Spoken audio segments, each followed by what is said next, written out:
नमस्कार दोस्तों, मेरा नाम मनीष अरोरा है और मैं एक लेखक हूँ।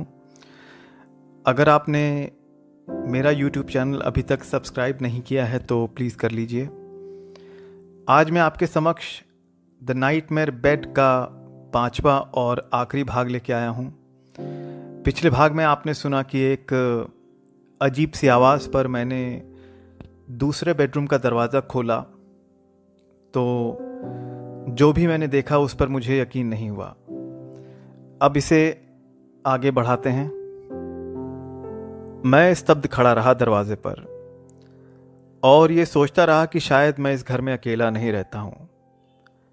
मैंने अपने दिमाग पर बहुत जोर दिया और ये सोचने की कोशिश करता रहा कि पिछले 1 महीने में क्या मेरे साथ कुछ ऐसा हुआ इस घर में जिसे नॉर्मल नहीं कहा जा सकता।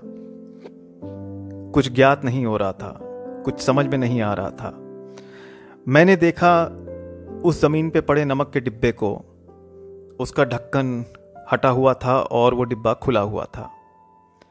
जिस हाल में मैंने बर्तनों को रात में जमीन पर देखा था, सुबह देखने में ऐसा प्रतीत हुआ जैसे उन्हें उठाकर खिसकाया गया है।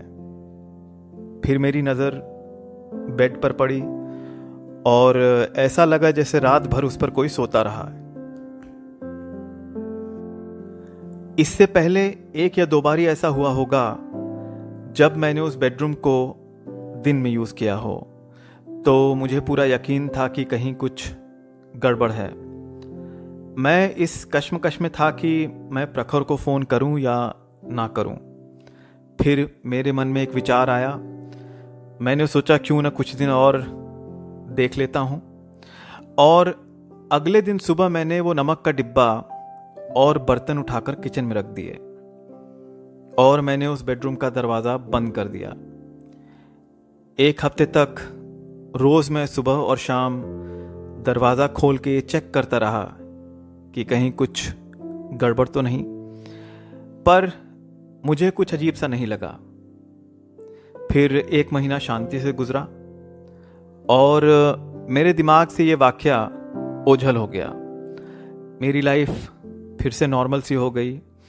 मैंने 2 हफ्ते की छुट्टी ली और प्रयाग अपने घर चला गया। प्रयाग में अपने दोस्तों से मिला, अपने घर पर रहा और अभी आलू, गोभी और मूली के पराठों का स्वाद आ ही रहा था कि 2 हफ्ते कैसे बीत गए पता नहीं लगा। फिर एक रात मुंबई में अपने घर पर, अपने बेडरूम में, अभी मैं खाना खाकर बैठा ही था कि मुझे एक अजीब सी आवाज़ सुनाई पड़ी। मेरी नज़र दीवार पे लगी घड़ी पर पड़ी तो देखा कि 10:30 बजे थे। मैंने दूसरे बेडरूम का दरवाज़ा खोला और देखा कि उस बेडरूम की लाइट जल रही है। कुछ अजीब सा लगा मुझे। और फिर मैंने देखा कि उस बेडरूम की ज़मीन पर काली मिर्च के कुछ दाने गिरे हुए हैं। मैं सोचने लगा कि मैंने कभी काली मिर्च इस घर में खरीदी नहीं है, फिर ये दाने कहाँ से आ गए। थोड़ा सा डर लगा, दिल की धड़कनें थोड़ी तेज हुई और दिमाग ने काम करना बंद कर दिया। My heart was knocking in my chest and I stood there listening to my own laboured breathing.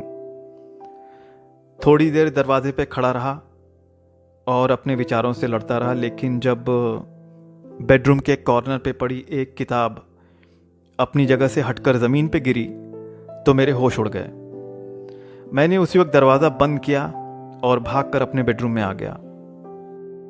मेरे साथ ही क्यों होता है ऐसा हर बार, मैंने पूछा अपने आप से, ये सोचकर कि शायद कहीं से मुझे जवाब मिल जाए।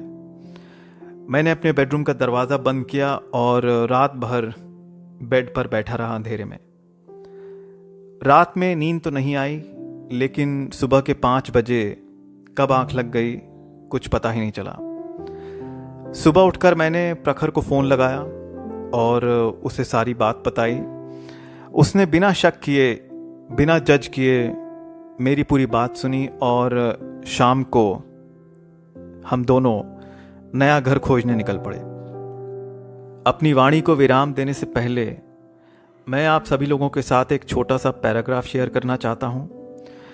कई साल पहले मैंने एक किताब पढ़ी थी जिसका नाम था द न्यू वर्ल्ड। ये उस किताब से निकाला गया पैराग्राफ है। You see something out of the corner of your eyes, but when you turn your head there is nothing in there. Our peripheral vision is a part of the optics that is best tuned to see psychic phenomenon. इसी तरीके से सुनते रहिए, like, share और subscribe करते रहिए। मेरा नाम मनीष अरोरा है। Thank you so much.